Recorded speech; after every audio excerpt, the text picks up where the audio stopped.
ओम शांति। आज बाबा की 17 जून 2021 की मुरली मंथन है।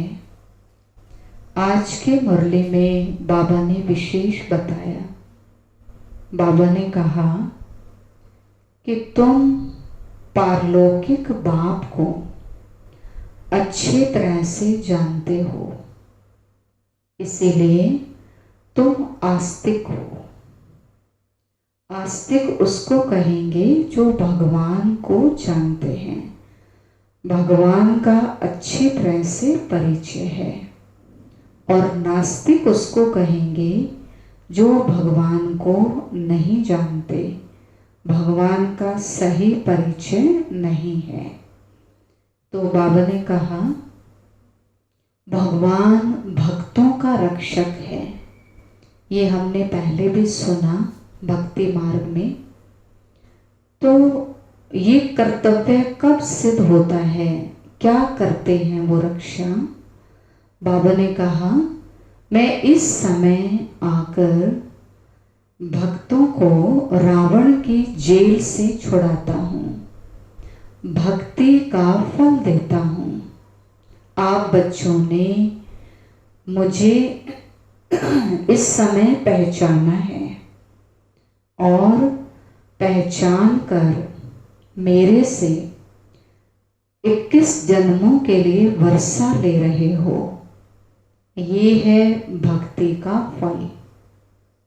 तो मैं विकारों से भी मुक्त करता हूँ, रावण की जेल से भी छुड़ाता हूँ और 21 जन्म के लिए वर्षा भी देता हूँ, सुख शांति समृद्धि का, और मुक्ति भी देता हूँ, यानी सभी आत्माओं को परम धाम भी ले जाता हूँ दुखों से छुड़ाकर। आज की मुरली में गीत था भोलेनाथ से निराला कोई और नहीं। बाबा ने कहा तुम्हें श्रेष्ठ देवी देवता बनना है तो एक मुझे ही याद करना है, किसी भी देहधारी को याद नहीं करना है। देहधारी की याद से विकर्म विनाश नहीं होंगे, मेरी याद से ही विकर्म विनाश होंगे। तो हमें परमात्मा को ही याद करना है। दूसरा बाबा ने बताया कि अशरीरी भी बनना है। कर्म करते हुए ये सोचना है कि मैं आत्मा इस शरीर के द्वारा कर्म करा रही हूँ। शरीर अपने आप नहीं करता है, लेकिन आत्मा इनके द्वारा कराती है। तो बाबा ने और भी कहा कि मैं सर्वव्यापी नहीं हूँ, है ना। ये तो कई बार बाबा कहते हैं तुमने मुझे भक्ति मार्ग में गाली दी, मुझे कुत्ते में, बिल्ली में, सुअर में, गधे में कहा, कण कण में कहा, लेकिन अब भगवान ने बताया कि मैं तो परमधाम का निवासी हूँ। मैं तो एक बार कल्प के अंत में इस सृष्टि पर आता हूँ, आप बच्चों का उद्धार करता हूँ, है ना। आपको वर्षा देने के लिए आता हूँ, सुखी बनाने के लिए आता हूँ। तो बाबा हमारे लिए स्वर्ग बना रहे हैं, विष्णुपुरी की स्थापना कर रहे हैं। तो हमें स्वर्ग में जाने के लायक बनना है, माना अपने अंदर दैवी गुण धारण करने हैं। और बाबा ने बताया कि अंतर्मुखी होकर रहना है। आप बच्चों को अंतर्मुखी माना अंदर आत्म चिंतन करना है। आत्म चिंतन करने से, अंतर्मुखी रहने से क्या फायदा होगा? बाबा ने कहा विघन जीत बन जाएंगे। जो माया के विघ्न आते हैं उनसे बचाव हो जाएगा। दूसरा, हमारी मनन शक्ति बढ़ेगी। माना जो हम भगवान का ज्ञान सुनते हैं वो हम उस ज्ञान का मनन चिंतन कर सकते हैं अंतर्मुखी होकर। तो अंतर्मुखी होकर फिर बाह्य मुक्ता में आए, यानी आत्मा समझकर फिर कर्मेंद्रियों के द्वारा कर्म कराएं।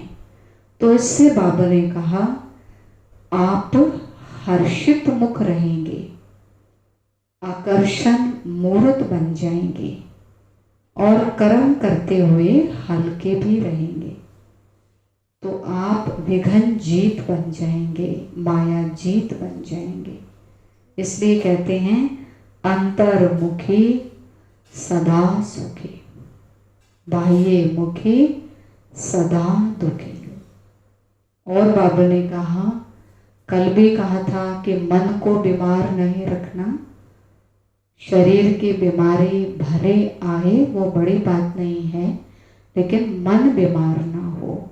आज भी बाबा ने कहा कि जो दवाई है उसको फ्रूट समझकर खाओ, है ना। बीमारी आई है लेकिन दवाई को फल समझ के खाओ, फ्रूट समझ के खाओ, तो इतना बड़ी चीज नहीं लगेगी। तो मन को ठीक रखो तो खुश रहेंगे। बीमारी फिर अपने आप धीरे धीरे चली भी जाएगी, जल्दी चली जाएगी। तो खुश रहना बहुत जरूरी है, मन को ठीक रखना बहुत जरूरी है। फिर मम्मा के भी कुछ महावाक्य थे आज की मुरली में। तो उन्होंने एक बहुत अच्छी बात समझाई। जैसे भक्ति मार्ग में हमें देवी देवताओं के या हमारे इष्ट देवियों के साक्षात्कार होते हैं, तो वो साक्षात्कार कैसे होते हैं, कौन कराता है?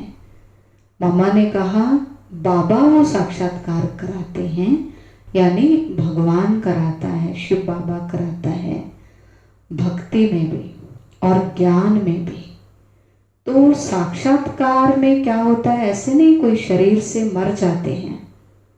जैसे मम्मा ने कहा कि डॉक्टर इंजेक्शन लगाता है, मान लो उस अंग को बेहोश करना है तो इंजेक्शन लगाता है, तो वो अंग, वो स्थान बेहोश हो जाता है, डेड हो जाता है, बाकी पूरी कर्मेंद्रियां एक्टिव रहती हैं। तो ऐसे नहीं कोई इंसान मर जाता है। तो ऐसे ही साक्षात्कार है। बाबा परमात्मा हमारी बुद्धि को खींच लेते हैं और दिव्य दृष्टि द्वारा हमें साक्षात्कार दर्शन कराते हैं। तो उसमें ऐसे ही लगता है कि जैसे कि वो चीज़ बिल्कुल हमारे सामने है, साक्षात सामने है। जैसे ब्रह्मा बाबा को भी साक्षात्कार हुआ, स्वर्ग का हुआ, विनाश का हुआ, विष्णु चतुर्भुज का हुआ, है ना, शिव बाबा का भी हुआ, परम धाम का भी हुआ, सब साक्षात्कार हुए। तो बाबा ही भक्ति मार्ग में भी किसी को राम का, किसी को कृष्ण का, किसी को देवियों का, किसी को कोई इष्ट देव का साक्षात्कार कराते हैं। तो ये चाबी उनके पास है, ये किसी मनुष्य के पास नहीं है।